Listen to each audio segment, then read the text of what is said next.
In today's show, let's look ahead to Thursday's action in the NBA, some streaming targets, and Michael Bolton. Thanks, Josh. It's Michael Bolton here, and it's time for another episode of the Locked On Fantasy Basketball Podcast. Let's get to it. Let's get to it, indeed. You are Locked On Fantasy Basketball, your daily fantasy basketball podcast, part of the Locked On Podcast Network.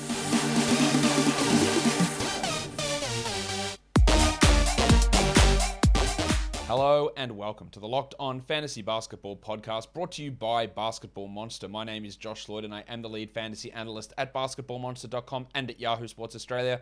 And you can find me on Twitter, as always, at redrock_Beeble and on Instagram at Locked On Fantasy Basketball. Thank you for making Locked On Fantasy Basketball your first listen every day. We are free and available on all platforms. Here we are to look ahead to Thursday's action, 3 games only. So a really interesting day for streaming. So let's take a look at what we're going to look at. First game, Pelicans and the Knicks.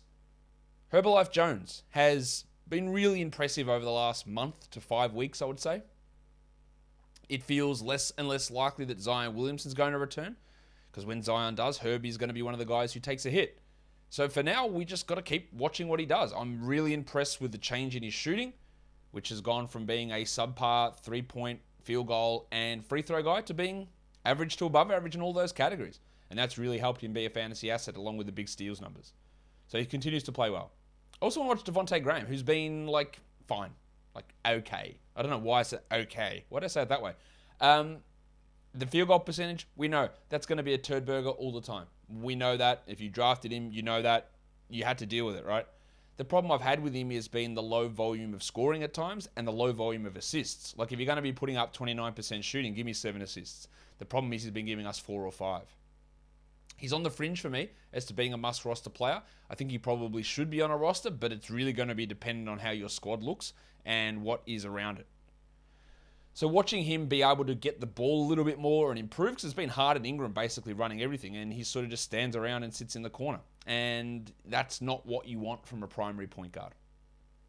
For the Knicks, they did start Kemba Walker. Hello. And he played all the minutes, really, 30 minutes, and put Alec Burks back on the bench. So is that the regular role for Kemba as we move forward now? That's going to be really interesting. He is a 12-team league at until we get absences coming down the track, but really good stuff. While Rowan Barrett, we know that he's got the ability at times to play big minutes and take a lot of shots. The problem is that nearly more than half, 70% of the time, a lot of those shots don't go in, and from the free throw line, and that always leads to problems in fantasy. He put up some good numbers, and then last game he was back to some shitty numbers. That's why I don't trust him from a category league perspective. In a 12-team points league, he's a must-roster guy. There's no question about that. But I'd like to see some more consistency in terms of efficiency, in terms of decision-making, and in terms of shooting numbers. He's just been really, really off that, basically, his entire career. Let's look at the next game. It is the Suns and the Dallas Mavericks. Last game for Phoenix, Bismack Biyombo put up a huge line. Now, I don't know whether DeAndre Ayton is going to play. He is currently listed as questionable. And if Ayton plays, we just won't see Biyombo. But if Ayton is out, Biyombo could be an option for us as the backup behind JaVale. I would still prefer JaVale over Bismack Biyombo personally, but we saw last game they split minutes and Biyombo put up some good numbers. Cameron Johnson had been starting and putting up good numbers. The first game, when Jay Crowder returned, he played 32 off the bench, and then he hurt his ankle. And then his first game back from the ankle injury, Cam Johnson played just 20 minutes. If Cam Johnson's going to need to play 30 for me to get invested in him as a 12-team must roster, for now he's a hold, but I'd like to see what those minutes look like. For the Mavericks, Maxi Kleber has been starting next to Kristaps Porzingis. Whether that continues, that's a big question that we have to ask. And can he be productive? I think he's fine enough to stream in on a day like this, but in 12-teamers long-term, I'm not sure. And then I also want to watch Jalen Brunson. He's not losing that starting spot. He's been excellent. He's been consistently putting up numbers with or without Doncic. Higher numbers without Doncic, of course. But he's been putting up some really, really impressive numbers, and that's great. And that's time now for me to tell you that it's Happy New Year. And BetOnline wants to wish you a new happy betting year for 2022. BetOnline is the number one spot for all sports wagering for 2022.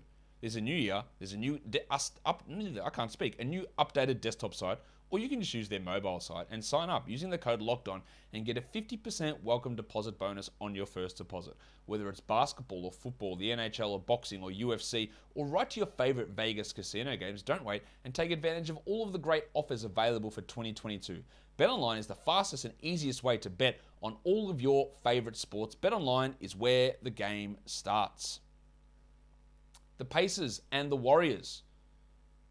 Interesting stuff in this game, of course, because we want to see what happens in the Miles Turner-less minutes. We're going to be watching for the dart. Goga Badadze. Problem with my Gogo-mobile. Gogo-mobile? No, not the dart. Not the dart. Now, we will have another data point before this game. That is Wednesday's game against the Lakers. But he is a really strong ad, Goga, because of this back-to-back and because of the value that he can hopefully provide. I'm not super convinced of it. I also don't know whether Malcolm Brogdon's going to play. This is a back-to-back, so if Brogdon is ready to go, he's not going to play both of these games. Does he sit out Wednesday, play Thursday? Does he sit out both with his sore Achilles? How does that impact Chris Duarte? Is Duarte's bump in minutes due to Brogdon's absence or due to Turner's absence? Well, if Brogdon plays, we'll get a clearer answer to that question. I think both guys can be streamed in, though. While for the Warriors, Johnny Kuminga's going to continue to start. Hopefully he doesn't get into early foul trouble like he did last game.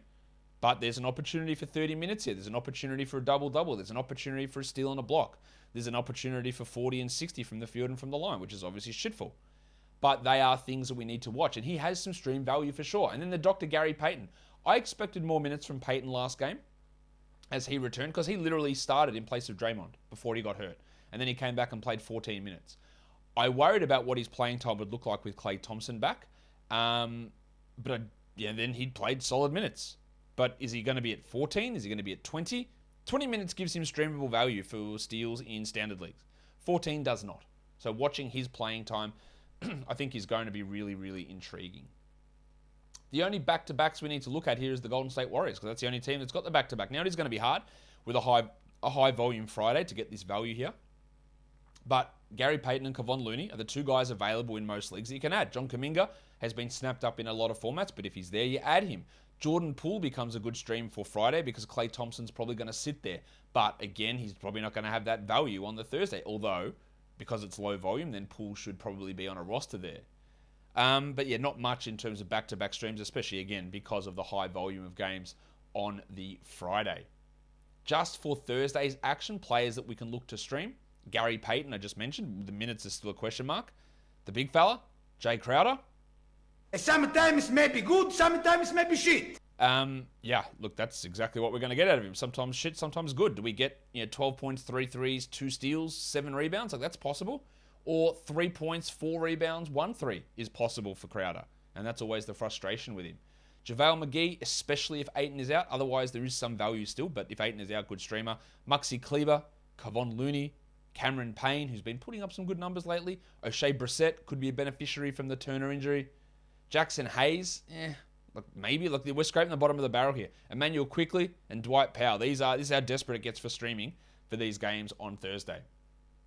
For deeper leagues, 9 category leagues, all those names, but Torrey Craig, Josh Green, Obi, basically looking for anyone who plays. Obi Toppin, Garrett Temple, Nemanja Bjelica, Landry Shamet, Reggie Bullock, Quentin Grimes, Jose Alvarado, especially if you're looking for some steals, and Dwayne Washington, who may or may not play, depending on Brogdon's status, which, again, we don't know at this stage.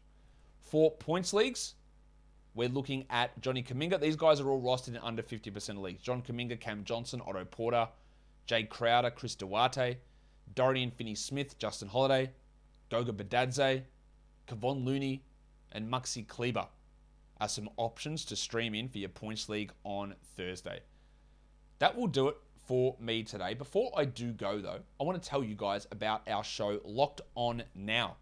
I don't know if you've seen it before, but Locked On Now is something you should be listening after Locked On Fantasy Basketball. It's a nightly recap of every NBA game with analysis from local experts. Listen to Locked On Now on Apple Podcasts, Spotify, or watch it on the Locked On NBA YouTube channel. Guys, that'll do it for me today. Follow this podcast on Apple Podcasts, Google Podcasts, Stitcher, Spotify, and on the Odyssey app. And you're here on YouTube. Thumb it up and leave your comments down below, guys. We are done here. Thank you so much for listening, everyone. See ya.